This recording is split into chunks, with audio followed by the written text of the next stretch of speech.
ಕ್ಷೇತ್ರದಿಂದ ಬಂದಂತ ಎಲ್ಲ ಎಂಪಿಗಳೇ,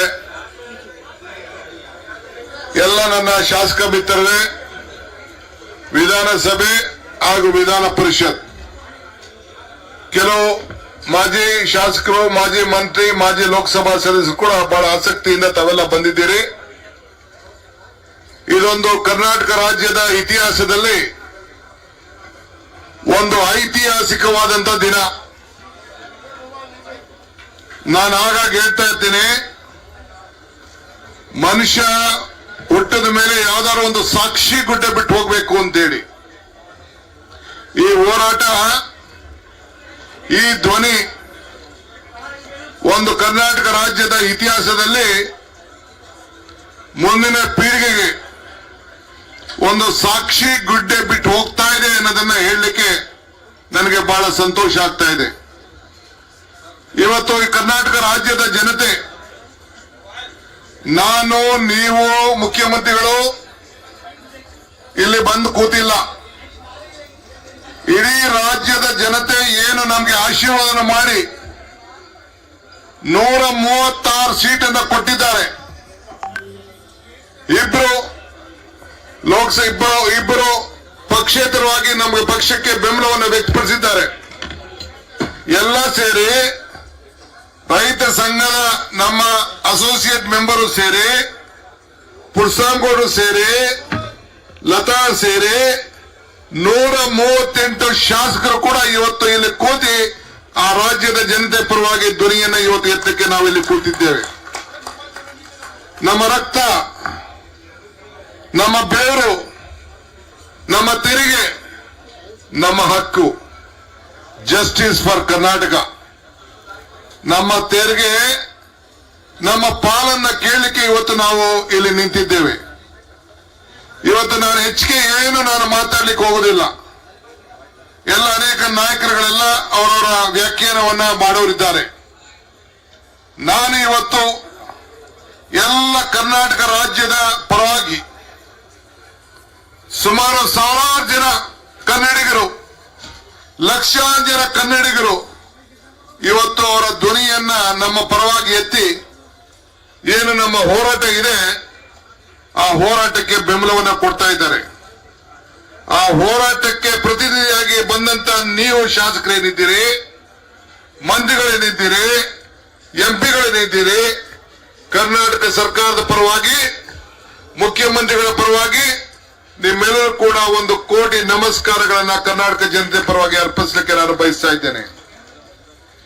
ಇದು ಇವತ್ತು ನಾವೇನು ಮಾತಾಡ್ತಾ ಇದ್ದೀವಿ, ನಾವೇನಿಲ್ಲಿ ಸೇರಿದ್ದೇವೆ, ನಮ್ಮ ಜನರ ಋಣವನ್ನ ತೀರಿಸಲಿಕ್ಕೆ, ಬಡವರಿಗೆ ನ್ಯಾಯವನ್ನು ಒದಗಿಸಿಕೊಡ್ಲಿಕ್ಕೆ. ಏನು ಬರಗಾಲದಲ್ಲಿ ಏನು ನಮ್ಮ ಜನ ಏನು ತತ್ತರಿಸ್ತಾ ಇದ್ದಾರೆ, ಅವರಿಗೆ ಹಸುವನ್ನ ತುಂಬಲಿಕ್ಕೆ, ಹೊಟ್ಟೆಯನ್ನು ತುಂಬಲಿಕ್ಕೆ ನಾವು ಭಾವನೆ ಮೇಲೆ ನಾವು ರಾಜಕಾರಣವನ್ನು ಮಾಡ್ತಾ ಇಲ್ಲ. ಬದುಕಿಗೋಸ್ಕರ ನಾವು ರಾಜಕಾರಣವನ್ನು ನಾವು ಮಾಡ್ತಾ ಇದ್ದೇವೆ. ಸಿದ್ಧಾಂತದ ಮೇಲೆ ನಾವು ರಾಜಕಾರಣವನ್ನು ಮಾಡ್ತಾ ಇದ್ದೇವೆ. ಇವತ್ತು ತಮ್ಗೆ ಹೇಳದಿಷ್ಟೇ, ಮಿಕ್ಕಿದ ಭಾಷಣ ಬೇರೆ ಸಂದರ್ಭದಲ್ಲಿ ಲಿಮಿಟ್, ಮಿಕ್ಕಿದ ಭಾಷಣ ನಾನು ಬೇರೆ ಸಂದರ್ಭದಲ್ಲಿ ನಾವೆಲ್ಲ ಮಾತಾಡ್ತೇವೆ. ಈಗ ನಾನು ಸ್ವಾಗತವನ್ನು ಮಾಡಿ ತಮ್ಮೆಲ್ಲರಿಗೂ ಕೂಡ ನಾನು ಈ ಸಂದರ್ಭದಲ್ಲಿ ಕೆಲವರಿಗೆಲ್ಲ ಯಾರು ಮಂತ್ರಿಗಳು, ಶಾಸಕರುಗಳು ತಮ್ಮ ವಿಚಾರವನ್ನ ಜನರ ಮುಂದೆ ಇಡಬೇಕು ಅಂತಿದ್ದಾರೆ, ಅದೆಲ್ಲ ಅವರ ಇಡ್ಲಿಕ್ಕೆ ಒಂದು ಅವಕಾಶವನ್ನ ಮಾಡಿಕೊಟ್ಟು ಕೊನೆಗೆ ಮುಖ್ಯಮಂತ್ರಿಗಳು ತಮ್ಮನ್ನ ಉದ್ದೇಶಿಸಿ ಈ ವಿಚಾರವನ್ನ ಬಹಳ ಚೆನ್ನಾಗಿ ತಮಗೆ ತಿಳಿಸ್ತಾರೆ. ಈ ಮಧ್ಯದಲ್ಲಿ ಬಹಳ ಟೀಕೆ ಟಿಪ್ಪಣಿಗಳಾಗ್ತಾ ಇದೆ. ಪ್ರಜಾಪ್ರಭುತ್ವದಲ್ಲಿ ಟೀಕೆ ಟಿಪ್ಪಣಿಯನ್ನು ನಾವು ಬಹಳ ಸಂತೋಷದಿಂದ ಸ್ವೀಕಾರ ಮಾಡ್ತೇವೆ. ಒಂದು ಆ ಟೀಕೆ ಟಿಪ್ಪಣಿ ಮಾಡಂತ ನನ್ನ ಸ್ನೇಹಿತರು ಉತ್ತರ ಕೊಡಬೇಕಾದ್ರೆ ಹೇಳಬೇಕಾದ ಇಷ್ಟೇ, 26 ಜನ ಗೆದ್ದಿದ್ದೀರಿ, ಒಂದು ದಿನ ನೀವು ಹೋರಾಟ ಮಾಡಲಿಲ್ಲ. ಒಂದಿನ ಪ್ರೈಮ್ ಮಿನಿಸ್ಟರ್ಗೆ ಹೋಗಿ ರಾಜ್ಯದ ನ್ಯಾಯಕ್ಕೋಸ್ಕರ ಕೇಳಲಿಲ್ಲ. ಡಬಲ್ ಇಂಜಿನ್ ಸರ್ಕಾರ ಅಂತ ಹೇಳಿದ್ರೆ ಡಬಲ್ ಇಂಜಿನ್ ಫೇಲ್ ಆಗೋಯ್ತು. ಒಂದಿನ ಕೂಡ ಏನು ಕೊಡಬೇಕು ಅಂತ ಹೇಳಿ ಪಾಲ್ ಸಿಗಬೇಕು ಕೇಳಲಿಲ್ಲ. ಮುಖ್ಯಮಂತ್ರಿಗಳು ಹಿಂದೆ ನಿಮ್ಮನ್ನ ಕರ್ಕೊಳ್ಳೋದ ಕೂಡ ನೀವು ಬಾಯಿನ ತುಟ್ಟಿ ಪಿಟಿಕ್ ಅಂತ ಬಾಯಿ ಕೂಡ ಬಿಚ್ಚಲಿಲ್ಲ. ಇಂಥ ಸಂದರ್ಭದಲ್ಲಿ ನೀವು ಗಾಂಧಿ ಸ್ಟ್ಯಾಚ್ಯೂ ಮುಂದೆ ಕೂತ್ಕೊಂಡು ಹೋರಾಟ ಮಾಡಲಿಕ್ಕೆ ನಿಮ್ಗೆ ಯಾವ ತರದ ಹಕ್ಕು ಇಲ್ಲ. ಇವತ್ತು ನಾನು ಕೇಳೋದಿಷ್ಟೇ, ನಮ್ಮ ಎಲ್ಲ ಶಾಸಕರುಗಳು ನಮ್ಮ ತೆರಿಗೆ ಹಣ ಕೊಡಿ, ನಮ್ಮ ಜನರ ಬೆವರನ್ನ ಹಣವನ್ನ ನೀವು ಕೊಡಿ. Karnataka is the second biggest largest state which is giving highest revenue to this country. We are asking for our rights. We are asking for our share. Srimati Nirmala Sitharaman was telling that central government doesn't have any powers. It all depends upon the Finance Commission. If they are, then why there should be a government? I agree. It is an autonomous body. But what mistake has been done? It has to be, what discrimination has been done? It has been set right. It is duty of the government of India. I request, we all request, we are the voice of Karnataka. We are the representative of Karnataka. We have come here to show that we all are fighting for the cause of the people of Karnataka. There is a drought. My revenue minister and my agriculture minister has met the union officers, union ministers. My chief minister has met the prime minister of this country. He has requested the home minister of this country and requested for the drought relief. But till today, not even a single rupee has been given. One thing I would like to point out, even the last budget where there was a double engine government, there was a double engine government. In that time, Mrs. Nirmala Sitharaman had promised various grants to the Karnataka. But even after 1 year, after Mr. Bommai also has included in the budget for irrigation, for railway, for other issues, not even a single rupee has been given. One thing I would like to remind Mrs.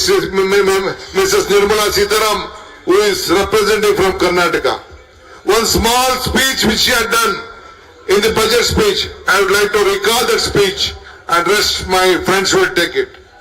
Our Nirmala Sitharaman, I am going to reiterate what Srimati Madam has said. Water for drought-prone region. In the drought-prone central region of Karnataka, central assistance of 5,300 crores will be given to the Upper Bhadra project to provide sustainable micro-irrigation and filling up the surface tank for drinking water. This is for just drinking water for the poor farmers of Karnataka. Why this budget was not being implemented? Why not even a single rupee was not being given? I am not asking any big question to you. What is the vote you have taken from the people of this country? The parliament members voted for you, but still you have not done any justice to us. So I request you, please give us justice. ನಾನು ತಮ್ಮೆಲ್ಲರ ಪರವಾಗಿ ನಾನು ಕೇಳ್ಕೊಳ್ತೇನೆ, ತಮ್ಮ ಏನೇನು ವಿಚಾರ ಇದೆ ಅದನ್ನೆಲ್ಲ ತಾವೆಲ್ಲ ಮಂಡನೆ ಮಾಡಬೇಕು, ತಾವು ಜನರಿಗೆ ತಿಳುವಳಿಕೆಯನ್ನು ಕೊಡುವಂತ ಕೆಲಸವನ್ನು ಮಾಡಬೇಕು ಅಂತ ಹೇಳಿ ತಮ್ಮಲ್ಲಿ ಪ್ರಾರ್ಥಿಸಿ, ಬಹಳ ಉತ್ಸಾಹದಿಂದ ಬಂದಂತ ಕಾರ್ಯಕರ್ತರಿಗೆ ನೀವು ಶಾಂತಿಯಿಂದ ಇದ್ದು ನಿಮ್ಮ ಜಾಗವನ್ನ ಶಾಸಕರಿಗೆ ಅನುಕೂಲ ಮಾಡಿಕೊಳ್ಬೇಕು. ಕೆಲವು ಶಾಸಕರುಗಳು ಎಲ್ಲ ಮಂತ್ರಿಗಳು ಆದಿಯಾಗಿ ಎಲ್ಲ ನಿಂತಿದ್ದಾರೆ. ದಯವಿಟ್ಟು ಕಾರವಾರ ಅವರು 3 ಜನ ನಿಂತಿದ್ದೀರಿ, 3 ಜನಕ್ಕೂ ಜಾಗ ಮಾಡಿಕೊಡಿ. ಶಿವಮೊಗ್ಗದವ್ರು ನಿಂತಿದ್ದಾರೆ, ಅವ್ರಿಗೂ ಜಾಗ ಮಾಡಿಕೊಡಿ. ದಯವಿಟ್ಟು ರಂಗನಾಥ್ ನಿಂತ್ಕೊಂಡು ಯಾರು ಬೇರೆ ಶಾಸಕರು ಕೂತಿದ್ದಾರೆ, ಶಾಸಕರಿಗೆ ಕೂತ್ಕೊಳ್ಳಿಕ್ಕೆ ಅವಕಾಶ ಮಾಡಿಕೊಡ್ಬೇಕು ಅಂತ ಹೇಳಿ ತಮ್ಮನ್ನು ಪ್ರಾರ್ಥಿಸಿ ಈ ಸ್ವಾಗತ ಭಾಷಣವನ್ನ ಮುಗಿಸ್ತಾ ಇದ್ದೇನೆ.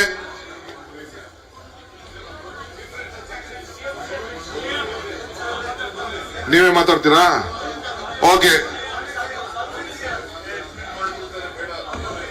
ಓಕೆ, ಈಗ ಸಿಎಂ ಮಾತಾಡ್ತಾರೆ. ನಾವು ಟೈಮ್ ಎಷ್ಟೊತ್ತವರೆಗೂ ಇಲ್ಲಿ ಪ್ರತಿಭಟನೆ ಮಾಡಬೇಕು ಅಂತ ನಮಗೆ ಟೈಮ್ ಕೊಟ್ಟಿದ್ದಾರೆ. 1 ಗಂಟೆವರೆಗೂ ಮಾತ್ರ ಟೈಮ್ ಕೊಟ್ಟಿದ್ದಾರೆ. 3 ಗಂಟೆಗೆ ಆಮೇಲೆ ಇಲ್ಲೇನೋ ನಾವು ಕಾನೂನು ವ್ಯವಸ್ಥೆ ಎಲ್ಲ ಕಂಡೀಷನ್ ಆಗಿ ನನ್ನ ಕೈಲೆಲ್ಲ ಬರ್ಸ್ಕೊಂಡಿದ್ದಾರೆ. ನಾವೆಲ್ಲ ತಾಳ್ಮೆಯಿಂದ ಇರಬೇಕು. ಈಗ ಮುಖ್ಯಮಂತ್ರಿಗಳೇ ತಮ್ಮನ್ನ ಉದ್ದೇಶಿಸಿ ಎಲ್ಲ ವಿಚಾರಗಳನ್ನ ಮಂಡನೆಯನ್ನ ಮಾಡ್ತಾರೆ.